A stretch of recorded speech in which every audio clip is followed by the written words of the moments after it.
রুবাই একদম আমার মতন দেখতে, সেম টু সেম, আসলেই অসাধারণ। এই ছবিটার নাম রাধিয়া। এই ছবির চিত্রকর কে জানেন? আমাদের ছেলে মাহি নামে। ওনাকে কোথায় পাবো? আজকে যেহেতু এক্সিবিশন, নিশ্চয়ই ওনাকে কোথাও পাওয়া যাবে। আপনাদের মধ্যে মাহিমটাকে? মাহিন নামে একজনকে চিনি, যে দুর্দান্ত ছবি আঁকে, কিন্তু ছবি আঁকে কিনা ঠিক জানি না। ওই হলো একই কথা কথা, টবি সেম থিং। কি দরকার জানতে পারি?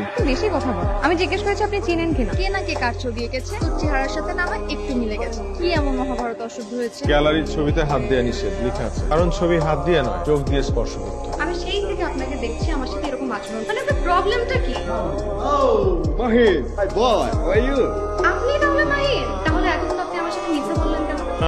মিথ্যা বলেছি কারণ আপনার রাগী রাগী চেহারাটা দেখতে খুব ভালো লাগছিল। মানুষ পটাতে তো দেখি আপনি ভীষণ পুট। তাছাড়া আমি আপনাকে কখনো বলেছি যে আমি আপনার উপরে রাগ? একজন চিত্র, তাই আমার কাজ হচ্ছে সাবজেক্টের মনের কথা যে ফুটিয়ে তোলা। আপনার ইমেজিনেশনে আমার ইমেজ কোথা থেকে পেলেন? আপনি কোন ইমেজটার কথা বলছেন? ছবি আঁকার সাথে দেখি আপনি অভিনয়ও বেশ পারদর্শী। আমি আপনার ছবিটা কিনতে চাই। অবশ্যই, ছবি বেচেই তো আমার আঁকা। 500 টাকা যা লাগে আমি দিয়ে দিচ্ছি, কিন্তু আমি চাই না আমার ছবির স্থান কারো লিভিং কিংবা বেডরুমে। এই মুহূর্তে আমি আপনাকে ছবিটা দিচ্ছি। এক্সিবিশন চলাকালীন অবস্থায় কোনো ছবি দেয়াল থেকে নামানো সম্ভব না। কিন্তু আপনার আমাকে প্রমিস করতে হবে যে ছবিটা আপনি আমাকে দিবেন। কি হয়েছে, আপনি কি ছবিটা কাউকে দিয়ে দিয়েছেন? আপনি ভাগ্যিস আমাকে আপনার ফোন নাম্বারটা দিয়ে দেন। তাহলে যেভাবেই হোক আপনাকে কনভিন্স করে ছবিটা আমি অন্য কাউকে দিয়ে দিই। আমি তো আপনার থেকে এই ছবি 600 টাকায়ও কিনবো। আপনি আজকেই প্লিজ ওনাকে ছবিটা দিয়ে দিন। আর ছবির দাম এত হয় নাকি? পাগল। ঘুম ভাঙলে মনে হয় সত্যি তো তুমি আমার পাশে, কিন্তু স্বপ্নে তো রং,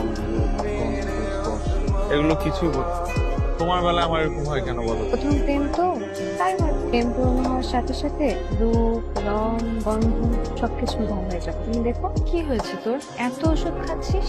কই কিছু না তো। আরে মা কিছু হলে শুধু শুধু ওষুধ খাই আমাকে একদম দেখবি অসুস্থ বানিয়ে ফেলে। ভাত দে তো।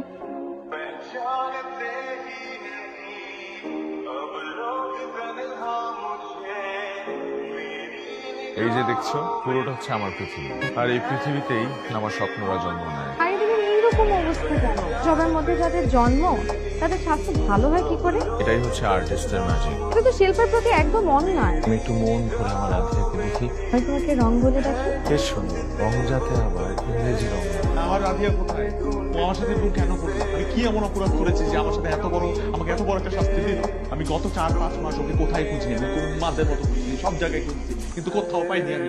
গত কয়েক মাস ধরে যে হসপিটালে চিকিৎসাধীন অবস্থায় আছে, ডাক্তার বলেছে ব্রেন টিউমার। ওটা এতই বড় হয়ে গেছে, ডাক্তার বলেছে খুব ক্রিটিক্যাল অবস্থা। কি বলছো এগুলো তুমি? আমাদের মাঝেও হয়তো আর বেশি দিন থাকবে না।